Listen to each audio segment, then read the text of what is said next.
Hello everyone, welcome to the new video from Study Buzz और मैं हूं अनुभव गुप्ता। तो यार आज की वीडियो बहुत इंपॉर्टेंट होने वाली है एसआरसीसी जीबीओ एस्पिरेंट्स के लिए। जैसे कि आपको पता है कि यार ये एग्ज़ाम बस आने ही वाला है, तो आखिरी फ्यू डेज़ में हमारी क्या स्ट्रैटेजी होनी चाहिए और हमें ये एग्ज़ाम किस तरीके से अटेम्प्ट करना चाहिए, क्या क्या पढ़ना चाहिए, इस सब के बारे में हम एक बहुत डिटेल डिस्कशन करने वाले हैं। मैंने ये खुद एग्ज़ाम 2020 में क्लियर किया हुआ है। सो ये वीडियो एक बहुत ही इंपॉर्टेंट अपडेट, एक बहुत ही इंपॉर्टेंट इन्फॉर्मेशन आपके लिए लेके आने वाली है। तो चलिए शुरू करते हैं।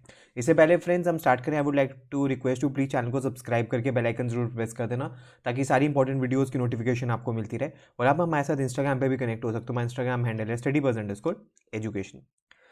तो फ्रेंड्स अगर हम एसआरसीसी जीपीओ का एग्जाम पैटर्न डिस्कस करें तो क्वांट्स के 25 क्वेश्चन आते हैं, लॉजिकल रीजनिंग के 25 क्वेश्चन आते हैं, वीआरसी के 25 क्वेश्चन है और डेटा इंटरप्रिटेशन के 25 क्वेश्चन है। यानी कि टोटल 100 क्वेश्चंस करने के लिए आपको टोटल 120 मिनट्स का टाइम मिल रहा है। 2 घंटे का ये एग्जाम है। अगर हम डिफिकल्टी लेवल के बारे में बात करें तो हमने देखा है कि 2018, 19, 20, 21 तक थोड़ा ये मॉडरेट लेवल का एग्जाम था। 21 ऑनवर्ड्स इन्होंने थोड़ा सा अपनी डिफ़िकल्टी, जैसे कंपटीशन बढ़ना स्टार्ट हुआ तो इन्होंने डिफ़िकल्टी लेवल को थोड़ा इंक्रीज़ किया। अगर फ्रेंड्स हम बात करें फर्दर, जैसे कि मैंने बात की है 100 क्वेश्चन हैं, +4 आपको हर एक क्वेश्चन के मिलने हैं और -1 अपने नेगेटिव मार्किंग के रहते हैं। लेकिन जैसे आपको पता है यार, किसी भी एंट्रेंस एग्जाम में आपको पूरा का पूरा पेपर तो करना होता नहीं, तो क्या कट ऑफ रहती है पहले इसके ऊपर एक थोड़ा सा हम डिस्कशन करते हैं। अगर हम लास्ट ईयर की कट ऑफ देखें कि टेंटेटिव कट ऑफ क्या थी, वो थी जनरल अनरिजर्व कैटेगरी में अराउंड 268 मार्क्स। 268 मार्क्स अगर हम देख के चल रहे हैं तो यानी कि हमें लगभग 66 से 68 क्वेश्चंस हमें करने हैं 100% करेक्ट होने के नाते। अब वो तो पॉसिबल नहीं है कि 100% करेक्ट तो किसी के भी अटेम्प्ट नहीं हो सकते। यानी कि अगर हम 80 क्वेश्चंस के आसपास 90% एक्यूरेसी से कर दें, या 75 क्वेश्चंस हम लगभग 95% एक्यूरेसी से कर दें, तो हमें यहाँ से कॉल आ जाएगी। या 90 क्वेश्चंस हम 85% एक्यूरेसी से कर दें तो हमें यहाँ से कॉल आ सकती है। तो आप देख सकते हो जनरल की 268 थी, ईडब्ल्यूएस की थोड़ी सी कम 259 थी, ओबीसी की 238 थी, एससी की 204 थी, एसटी की 127 थी, पीडब्ल्यूडी की कम थी, सीडब्ल्यू की 250 थी। तो यानी कि अब देखिए ये लास्ट ईयर की कट ऑफ थी। अब इस साल के लिए सिर्फ एक टेंटेटिव नंबर है। इस साल का एक्चुअली पेपर के पैटर्न के ऊपर डिसाइड होगा। पेपर का डिफिकल्टी लेवल अगर ज़्यादा हुआ तो कोई बड़ी बात नहीं है, ये 250 भी हो जाए। और अगर पेपर का लेवल कम हो गया, मतलब डिफिकल्टी लेवल कम हो गया, तो कोई बड़ी बात नहीं है, ये 280, 290 भी चली जाए। तो इट विल ऑल डिपेंड कि पेपर का डिफिकल्टी लेवल क्या है। बट हाँ, आपको मिनिमम 70 क्वेश्चंस का तो टारगेट अपना लेके चलना है आउट ऑफ 100 क्वेश्चंस। अब हमारे पास क्या क्या है करने के लिए। सबसे पहले अगर हम क्वांट्स के बारे में बात करें तो अभी तक आप बहुत सारे एग्जाम्स दे चुके होंगे, कैट, जैट, एनमैट, स्नैप, बहुत सारे एग्जाम दे चुके होंगे। हर एक एग्जाम के अंदर क्वांट्स ऑलमोस्ट सेम ही है। Arithmetic, algebra, geometry, number system, सब चीज़ें आप कर चुके होंगे। हो सकता है आप अब तक कई बार कर चुके हो, नहीं करी है तो अब कर सकते हो आप। तो एक काम कर लो, हो सकता है आपने फॉर्मूला लिस्ट अपनी बना के रखी हो, तो इस फॉर्मूला लिस्ट का आप यूज़ करो। अपने शॉर्ट नोट्स बना के रखो, आपको रिवीजन के लिए हेल्प मिलेगी। और अगर आप एसआरसीसी जीबीओ के बारे में बात करो तो यहाँ पे ना Elodie level of difficulty 2 type of questions की ज़्यादा प्रैक्टिस करो। मैं ये नहीं कह रहा 1 की करो, मैं ये नहीं कह रहा 3 की करो। अगर आप एलओडी 2 टाइप के, यानी कि जो मॉडरेट लेवल के क्वेश्चन होते हैं या मॉडरेट टू हार्ड लेवल के, कुछ कुछ हार्ड लेवल के क्वेश्चन की आप प्रैक्टिस करो।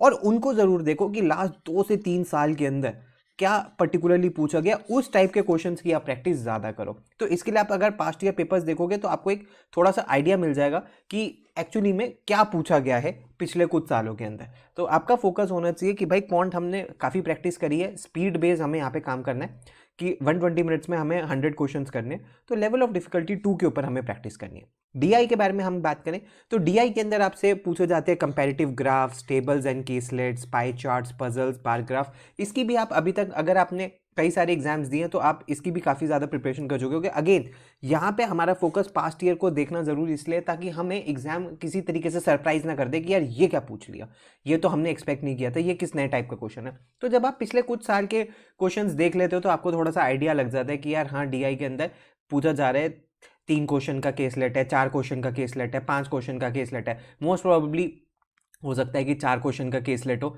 और ये आपसे कुछ 6-7 डीआई के सेट आपसे पूछ सकते हैं। तो यहाँ पे टाइम आपको बहुत तेज़ी से एलोकेट देखना पड़ेगा। देखो भाई 100% पेपर तो नहीं अटेम्प्ट करना है, लेकिन जितना भी करना है वो बहुत अच्छी एक्यूरेसी से अटेम्प्ट करना है। एटलीस्ट अराउंड हमें 70 क्वेश्चंस का तो एक टेंटेटिव टारगेट लेके चल रहे हैं।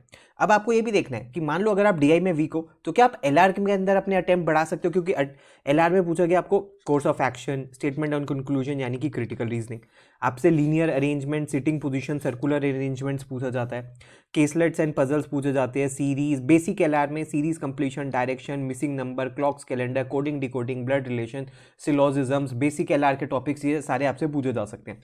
कुछ बच्चे जिनको लगता है कि सर हमारे ना डीआई में हम फंस जाते हैं, वो अपना एलआर के अंदर स्कोर इंक्रीज कर सकते हैं। तो आपको ये देखना है कि किस तरीके से आप अपना स्कोर मैक्सिमाइज कर सकते हो, कौन सा आपका स्ट्रॉन्ग फोटे है, उसके आपको क्वेश्चन ज्यादा अटेम्प्ट करने हैं। नेक्स्ट अगर वर्बल के बारे में बात करें तो वर्बल का भी आपसे vocab, synonym, antonym, analogies, idioms, phrases, match the following, reading comprehension बहुत important, word usage, jumble sentences, fill in the blanks, grammar के अंदर आपसे correct incorrect sentences, speech questions, question tag, active passive, ये सब पूछा जा सकता है। तो इसमें आप क्या कर सकते हो कि यार कोशिश करो सिनोनिम्स, एंटोनिम्स पढ़ के जाओ, वोकैबुलरी के वर्ड्स करके जाओ। ऑल्दो लास्ट फ्यू डेज के अंदर बहुत ज़्यादा तो वोकैब आप नहीं कर सकते अगर आपने नहीं करी है, लेकिन फिर भी कुछ कुछ पढ़ के जाओ, हो सके तो रूट वर्ड्स करके जाओ। ग्रामर के रूल्स, सेंटेंस करेक्शन टेक्निक्स को आप प्रैक्टिस करके जाओ, खासकर सब्जेक्ट वर्ब एग्रीमेंट से क्वेश्चन पूछे जा सकते हैं, तो इससे अच्छे से करके जाओ। आरसी की थोड़ी बहुत प्रैक्टिस करके जाओ, आरसी में 4 क्वेश्चन 5 क्वेश्चन वाले आरसी की प्रैक्टिस करके जाओ।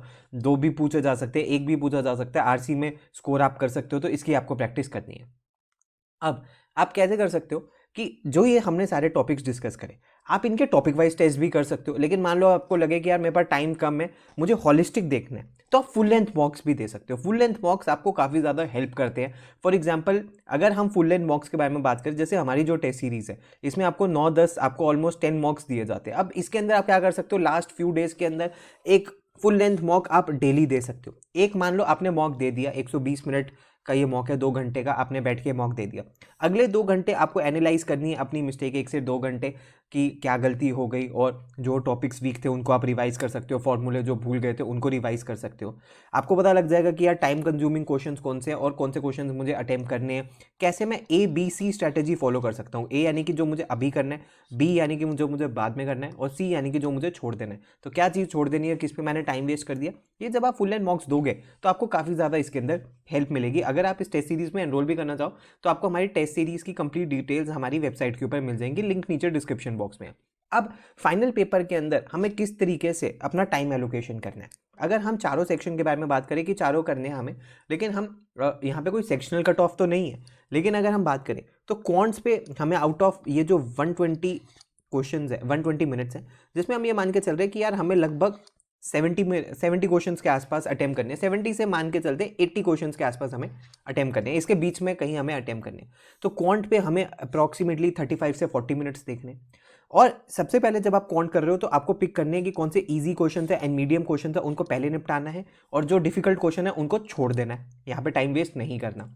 एलआर के अंदर कंपैरेटिवली आपको टाइम कम मिलेगा, क्योंकि एलआर के अंदर आपको सबसे पहले बेसिक एलआर वाले क्वेश्चन उठाओ, उनको निपटा दो फटाफट। उसके बाद जो भी टेबल्स एंड केसलेट्स वाले क्वेश्चन है, एलआर के केसलेट्स वाले क्वेश्चन है, उनको निपटाना है।